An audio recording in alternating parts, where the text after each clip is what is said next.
Nuovo ritrovo di droga in provincia di Agrigento, in particolare a Campobello di Licata. Un totale di oltre 100 piante in fase di essiccazione sono stati infatti rinvenuti dai carabinieri del comando provinciale di Agrigento e dai militari della locale stazione in una casa disabitata da anni. Resta da capire chi ci fosse dietro tale attività al vaglio degli inquirenti. Ai militari è bastato compiere qualche giro nella zona con i finestrini della loro autovettura di servizio aperti per individuare il punto dove l'odore dello stupefacente si faceva sempre più intenso. Percorsi gli ultimi metri a piedi, gli agenti dei carabinieri sono riusciti a individuare un'abitazione all'apparenza abbandonata e di proprietà di un'anziana signora residente al nord Italia da diversi anni, ma la porta non era chiusa a chiave. È bastato quindi ai militari dell'Arma una leggera spinta per aprirlo e trovarsi davanti una scena per certi versi surreale. Il salotto dell'abitazione era stato trasformato in un vero e proprio locale di staccaggio per la marijuana, con zone adibite all'essiccazione delle piante, canapa appesa dovunque, perfino addirittura sul lampadario, alle pareti, al posto dei quadri,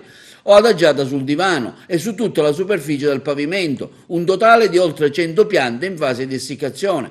All'interno dell'abitazione è stata inoltre trovata marijuana già confezionata in grosse buste del peso di 1 chilogrammo e in formati più piccoli per una totale di circa 10 chilogrammi, già pronta per essere venduta. Oltre alla droga, i carabinieri hanno rinvenuto sempre all'interno dell'abitazione un bilancino di precisione, materiale per il confezionamento dello stupefacente. La droga e il materiale rinvenuto sono stati sequestrati dai carabinieri di Campobello di Licata per le successive operazioni di distruzione.